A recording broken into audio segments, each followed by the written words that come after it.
I'm Lauren Green, a congressional reporter at the Washington Examiner. Today I'm joined by Congressman Scott Peters for Capitol Conversations with Rachel and Lauren. Thanks for coming in today. Thanks for having me. Great to be here. Yeah, so we obviously have a ton to talk about. The House got back in session last week for a long first week after the longest record government shutdown. Can you talk to me first a little bit about what you did during that government shutdown and what it's been like since coming back? Well, first of all, this is the third. I've been here. This is my 14th year. Mm-hmm. This is my third long shutdown. Right. This was the first one where we weren't required to be here. So in the shutdown under Obama and the first Trump administration, one of the things they prevented us from doing was using our government account to fly home. So that meant there was a lot of us sort of stuck here. They called bed check votes every day just to make sure you were there. But we all had to talk to each other, and we really spent a lot of time focusing on how to fix the problem, and that just didn't happen here. So a lot of us, Democrats mostly, were trying to figure out how much time to spend in D.C. with our staff here, how much time to be home, and I did try to make sure that my staff here were still working with other staffs on the stuff we're working on, and spent a lot of time at home checking up with people. Did a lot of visits to organizations that were helping people who were affected by the shutdown, veterans organizations, food banks, and stuff. So we worked pretty hard, but it was frustrating not to be stuck here working on solving the problem. Yeah, I feel like this past few weeks in Congress, there's been a lot of inter-party fighting, a lot of cross-party fighting. You talked about how y'all were spicy. Yes, it is spicy. Yeah. You talked about how y'all were here during the shutdown, during the Obama administration. Do you think that if y'all were here during this administration with Congress being so spicy recently that it kind of would have gotten crazy? It could have gotten better, actually. I really think that. Okay. Yeah, one of the most anger happens when you don't know what's going on and you're not talking to each other. So I thought people were really frustrated with being stuck at home, and not that home's terrible, but we're here to do a job. Yeah. And so I think actually talking to each other is better. Yeah.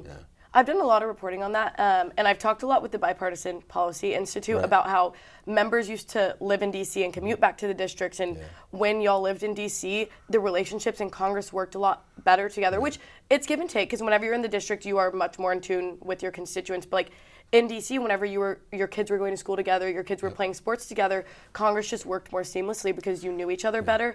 Is that something that you've noticed being in Congress for the past 14 years and like a shift? Yeah, they said the jet plane broke Congress. But the other thing used to be an ethic too where you did not campaign against your colleagues. Now imagine that. Right? I couldn't remember that. We walk by each other all the time, and that's someone whose opponent I've given money to get rid of, right? Yeah. And it used to be that you would never do that. That was not professional. If you think about it, that makes a lot of sense. I think that Newt Gingrich changed that whole ethic. So that's 30-some years ago. Yeah.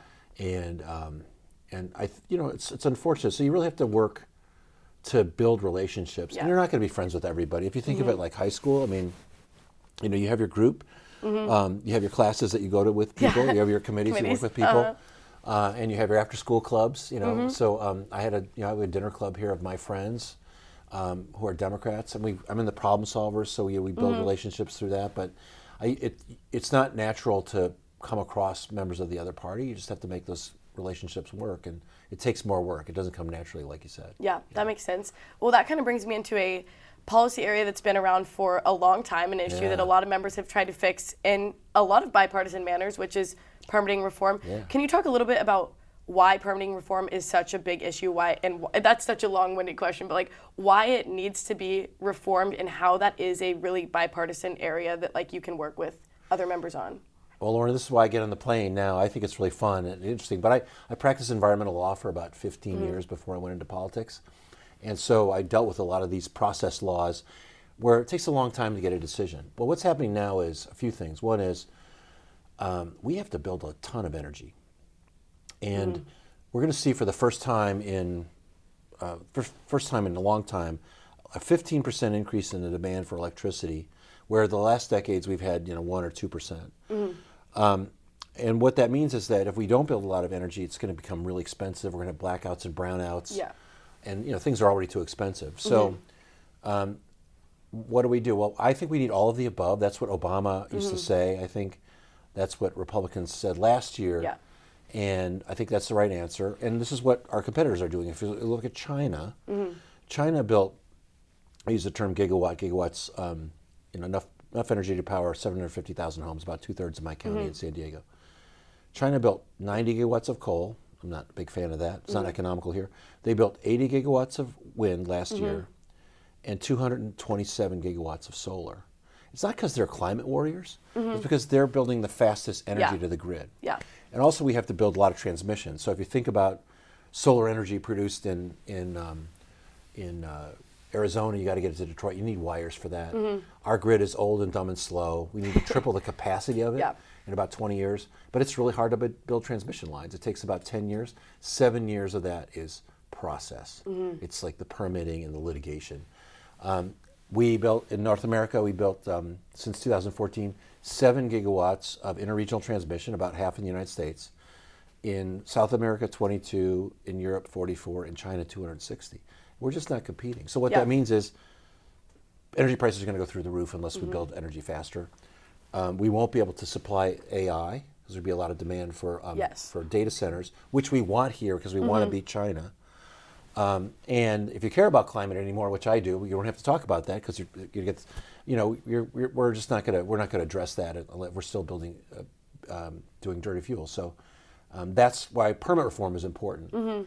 And I think it's also helpful to build roads faster without a lot of waste, to do forest management without a lot of waste. So I'm working on a lot of areas in permit reform, and it seems to be the moment politically when we can do it. Yeah. How is AI and the increase of data centers really changed permitting reform? Like, permitting reform has been around longer than, or like it's needed to be reformed longer than AI has blown up. Yeah. And so how has that changed the talks of permitting reform? Well, so AI just needs a ton of energy. I think the Microsoft facility wants 5 gigawatts. I just said how much that was. One power plant is about a gigawatt. I mean, so you could have 5 nuclear power plants for one Microsoft facility. That's just Microsoft. Yeah. Right? So the amount of energy that we need is going to be tremendous. And that's a big part of the demand increase we're going to see. Yeah. I mean, obviously, Senator Manchin was a major advocate of permitting reform. How have the talks been? Obviously, we're in the House, so it's a little bit different. But have the talks changed within the Senate with him being the biggest advocate leaving Congress? He did great work. Yeah. I mean, I really have a lot of admiration for him. And, he was a Democrat from West Virginia. He must have had some common sense to be able to win those races, right? We're kind of picking up where he left off in a lot of ways. So on the energy side, he did a lot of transmission proposals that were bipartisan. Senator Barrasso, a Republican from Wyoming, worked with him. They didn't get passed after the election, but the work is still there.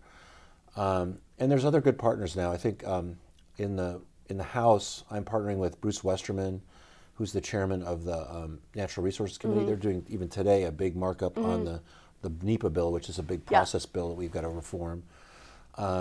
Brett Guthrie is the chairman of my Energy and Commerce Committee. I sit on that. And he's committed to me that he wants to do big transmission reform along the lines of what Manchin did. And the other thing we have to work with, Lauren, is there's a new wrinkle from the Trump administration because there's some kinds of energy they overtly don't like. Yeah. They tried to pull the plug on offshore wind. Even projects that have been permitted and under construction, 1,200 jobs, they pull everybody off the site because there's some national emergency. There's not a national emergency. He just doesn't like wind. And the same thing with solar. We heard from the Bureau of Land Management in California, they're just not permitting any more solar on federal lands. If you think what China's doing, like I said before, we're moving in the wrong direction. And the ideology is really, the concern is not so much that we're too pro-climate, but we're anti-energy. We need all of the above. And we've got to also deal with that in permit reform. Like we have certainty that if you make an investment in illegal technology, that you're going to get fair treatment. And that's part of the discussion as well. So we always say that this show is meant to, I'm from Texas and then my usual partner is from Illinois. We try to break things down at a level that our viewers can understand things because this is so easy to understand. Exactly. We often get so roped into Beltway talk and within DC that we forget that people don't really know things go through a committee. They go through a markup, then they pass out a committee, and then they go to the floor. Can you explain the timeline of what a permitting reform bill would look like from here on out? Well, okay, I wish it was that easy because there's as you know, there's a bunch of committees that have a hand in this. So The Natural Resources Committee, which I'm not a member of, deals with federal land and also deals with some of the legal process under this National Environmental Policy Act, NEPA, which everyone, it's a very, it can be a very time-consuming process to go through environmental analysis, right? We need to cut that down. Bruce is marking up a bill today. He's got a draft bill. They're making amendments today. That's what's happening. That's the markup. And then after the changes are made, it will go to the floor and the House will vote on it. We're going to have to do the same thing with the energy provisions and the Energy and Commerce Committee. There's some pipeline provisions that go to the Transportation and Infrastructure Committee, and then they all come, at some point they'll all come out of the House and they'll go to the Senate. And Lauren, it's my view that because there's things that Republicans want in some bills and Democrats want in other bills, I think all three of those efforts, all the efforts have to sort of get together in one room and be merged. Yeah. And everyone's going to get something that they want. Everyone's going to give something that they didn't want to give. And, you know, I think a lot of that will happen after it gets out of the House and the Senate starts talking about it. Yeah. Is there a lot of... And just remember, sorry, You're good. the other thing is Republicans control the House, the Senate, and the presidency. Yes. But because of the filibuster in the Senate, you're going to need seven Democratic votes to get to the filibuster level, 60 votes. So that means it's always going to be bipartisan. So some people might think, well, but can't the Republicans just do it themselves? They could in the House, but in the Senate, you're going to need 7 Democratic votes. So that's why we're trying to work with everybody to get something that's, you know, fairly balanced. Yeah. Would you say that whenever it comes to energy, specifically permitting reform, that there's more appetite for bipartisanship? I mean, even since I've been in politics for the last 3-4 years, the appetite for bipartisanship, in my opinion, is just going down. But I do think that permitting allows for bipartisanship. Is that one of the areas that you felt like there is more room for that? Well, first of all, I agree with you, Lauren. I think bipartisanship is sadly lacking. But I do see it here. I see it here because Republicans have always wanted permit reform. They want things to go faster. They want more certainty for business. Democrats are starting to see that climate action involves building stuff. Yeah. We're not stopping stuff anymore. That was what the 70s environmental movement was about, stopping bad ideas. But now we've got to build offshore wind, utility scale solar, transmission lines. So if we're going to win the war on climate, we have to be building a lot of things. And we got our own laws getting in the way, right? That doesn't make any sense. Also, we should all be concerned about costs. Like I said, with the demand going up, if we don't keep up, we're going to have costs as well as blackouts and brownouts. So I think everyone's invested in solving this problem, and that leads to bipartisanship. But to me, I think one of the concerns I have about, and voters are a little responsible for this too, is that people don't see elections as job interviews. I mean, we're really sent here to solve problems using our legislative powers and our ability to affect appropriations and everything else.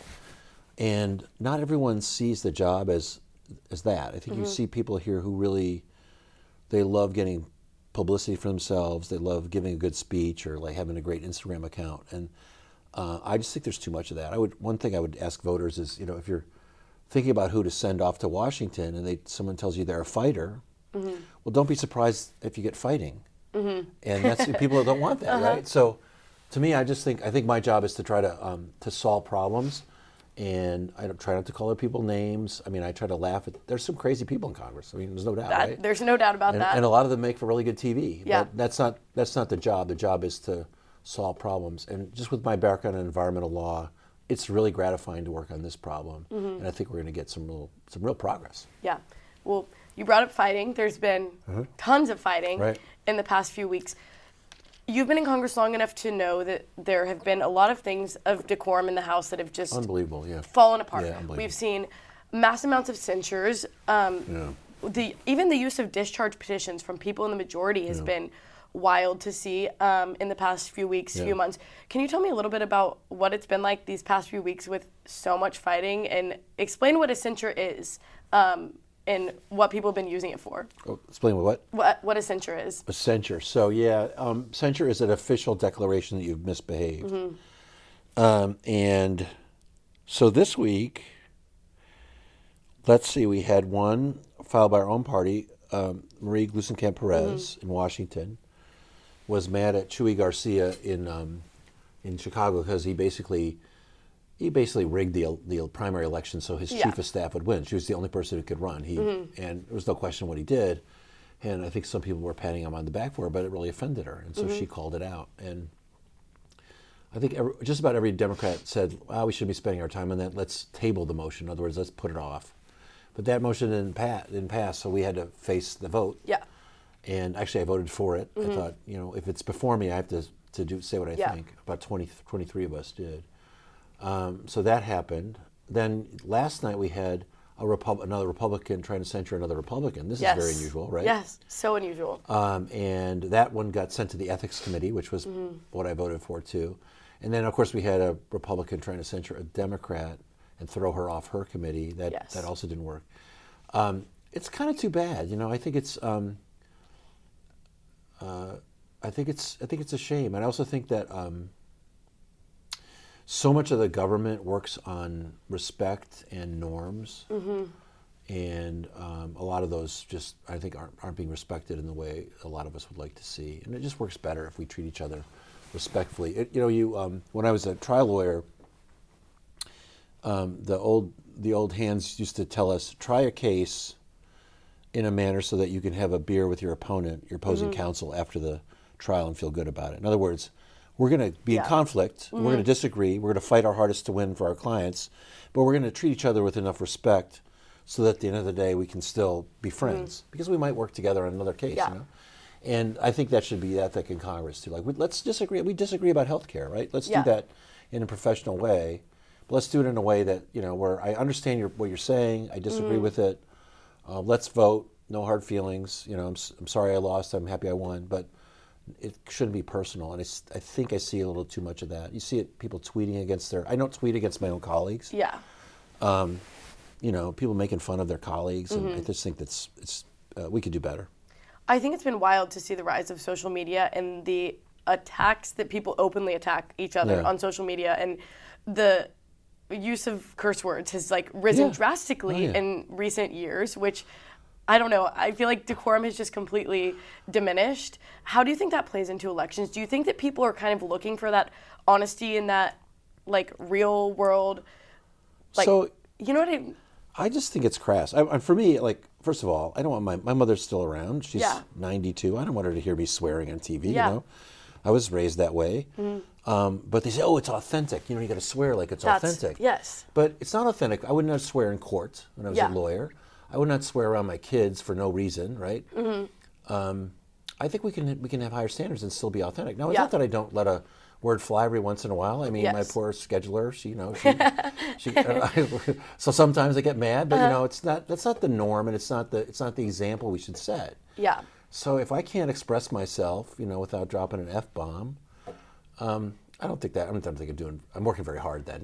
That's ridiculous. Yeah. Right? That's been something that I've been so fascinated by with Gen Z in elections and the rise of social media is that people often categorize authenticity with being more crass. Yeah.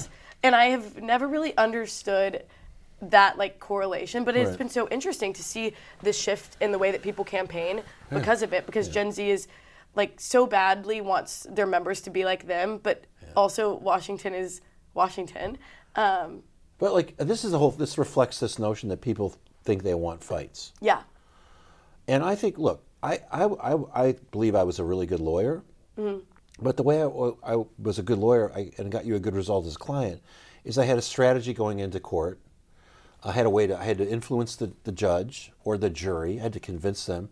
Can you imagine me flying off the handle and looking like an idiot in front of the jury? That would not have been effective, and I don't think it's effective in Congress either. I think people say, oh, he's mad like I'm mad. That people are angry. I think you have to identify with the anger. But what I find is at the end of the day, if you tell people, hey, I worked with Republicans and Democrats to solve a problem, they're relieved. Oh, thank God someone's doing that. No one's doing that. Thank you for doing that, right? And the fighting is easy.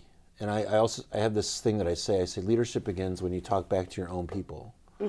Because it's so easy to tell people something that you agree with them on. Give them a fiery speech about, and also talk about how awful they are, us versus them. And we're so divided as a country, I just don't think it's constructive. So that's not what I do. And I have to say, I think the elections have been okay. I think I was just rated the second most successful Democratic congressional candidate in California, above expectations for a Democrat. Because I don't act like a jerk. But I think I try to solve problems, and I'm pretty successful at it. Yeah.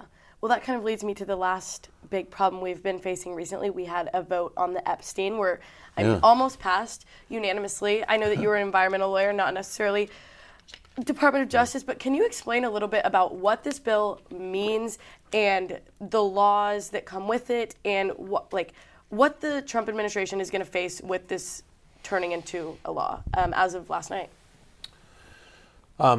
Look, it's very interesting because the way this came up was not Democrats raising it in the election. It was the Trump base. And, people say, why didn't Biden release these? And I don't think it would have occurred to Joe Biden to use criminal stuff politically, use the power of like releasing someone's tax information or releasing someone's private. But they were trying to prosecute Maxwell until about a month before the election. So you don't want to give up your strategy. Yeah. But it wasn't like a call among Democrats to release the Epstein files. This was something that the MAGA people were really upset about, and I respect that. And he promised, as part of his campaign, that he would release them. So he's in that bind. Marjorie Taylor Greene and Tom Massey, my classmate, who I just think is the greatest thing ever. He's so conservative, but he's so honest. He is. I talk to him a lot, obviously. He's in the news all the time, so I'm always having conversations with him.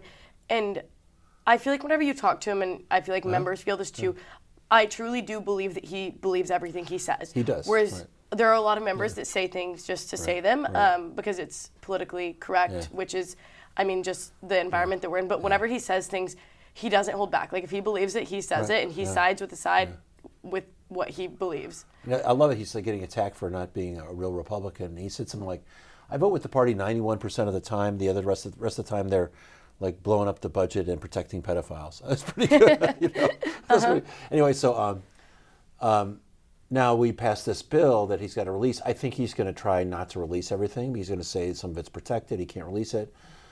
This is a guy who had all these confidential documents in boxes at Mar-a-Lago. I'm not so sure he's concerned about confidentiality, but that'll be the next fight. I think he's got more of a political problem than a legal problem. But at this point, I think we would like to see what's in there. And I think most people would like to see what's in there. And, Larry Summers, who is an economist on the Democratic side, I really respect. He had some bad stuff come out about him, Harvard economist, and he's sort of stepped back from public life.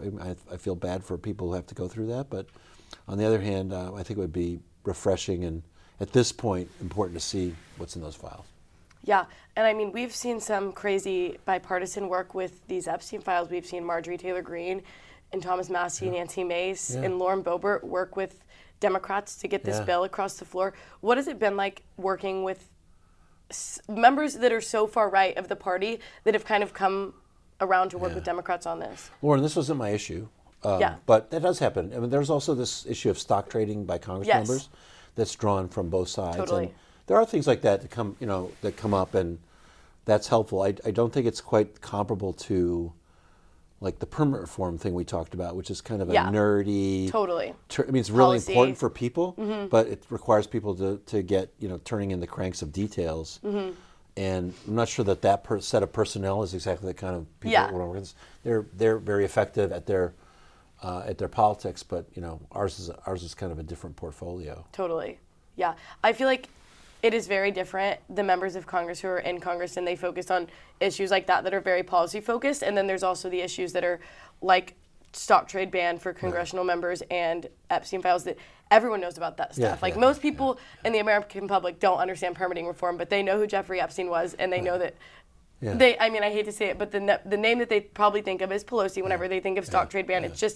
It's the thing that comes to their mind whenever they think of it because they're not as plugged in. It's not their full-time job to know what's going on up here. And I think that it's so interesting being a reporter in Congress and getting to work with both sides of all of the members. I love the House because you get every personality. Does it remind you of like high school or college? Yes, I tell people that all the time. Everyone's different, and they kind of the show socializing the same. Yes. First day's like orientation, and I always say that. Funny, yeah, like on the first day of every congressional cycle I've been like, this is literally the first day of school. Like the scheduler with the new members drops them off at the floor. Like your parents would drop you off at school. And the other thing is funny, I'll tell you too, like now I'm like not a freshman I'm like a graduate student. And you know how all the freshmen know who the seniors are, but the seniors don't know who all the freshmen are. So, like I have a lot of new people I got to learn, right? So it's funny, it's the same dynamic. It's funny too because I feel like for everyone that works on the Hill, it's like that too. I mean, most of my friends have left the Hill now, but whenever I first moved to DC, I made my friend group because we would get lunch in between our meetings. I'm like, this is so weird that we just meet up in a cafeteria and we all work for different people or different organizations, and we can just meet up and have lunch. Like, people don't really understand. It's a pretty cool city for young people, don't you think? Yeah. I think, Yeah, I love it. I love DC. My first job was here out of college. What did you hear? I was an economist for the Environmental Protection Agency. Okay. Very junior level. Yeah. I had made no money. I had no money. I rode a bike. I had no car. I used to do a lot of long distance running. That was like the thing I did. But it was like there's a lot of free stuff in Washington too. You can enjoy and yes. It was a pretty fun experience. How does that translate working in government on that level to being in Congress? How was that jump? Well, I was always interested in government, and actually I was trying to decide whether to go into economics or law, so I took that job and tested it out. I liked Washington a lot. I thought it was, like I said, if you're intellectually curious, this is a really fun place to be. Yeah, yeah. And being in Congress, I will tell you though, is really, I'm not a tourist, and I'm not an academic, but the thing about being in Congress is that you speak a question into the air, and 80 people want to run and tell you what they think the answer should be. Yeah. Just because you're in Congress. Yeah. I was at like 2 months into my first term, I was sitting with someone. I said, I just love to sit down and have a conversation about what U.S.-Mexico policy should look like.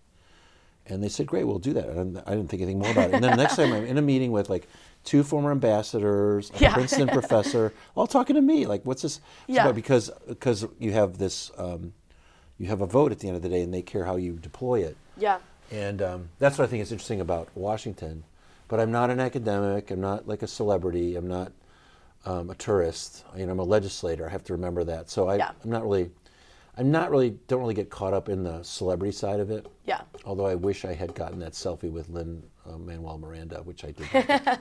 I had a really fun video one time with Paris Hilton on the Hill, Oh, and yeah. that was I remember that. Yeah. Yes, that was my claim to fame. I was like, I love DC, but I also love pop culture, so this was like my dream. What was she here for? Just recently on something? I can't remember. She works on She works on a bill for something with child trafficking or of course, yeah. stuff like that. Yeah, Yeah. because she went to or she was involved. I forgot who she passed it with, but it got. I saw her up in the gallery. I was like, look at Yes. everyone's waving at her. I said, who is that? It looks like Paris Hilton. Yeah. Yeah, I was one time waiting in the hall at like 8:30 a.m. and 50 Cent walked past me. I was like, right, yeah. What's going on here? Yeah, that's funny. But yeah, Washington is a great place. Yeah. But thank you for joining me today on Capitol Conversations. Thank you for having me, Lauren. Appreciate it.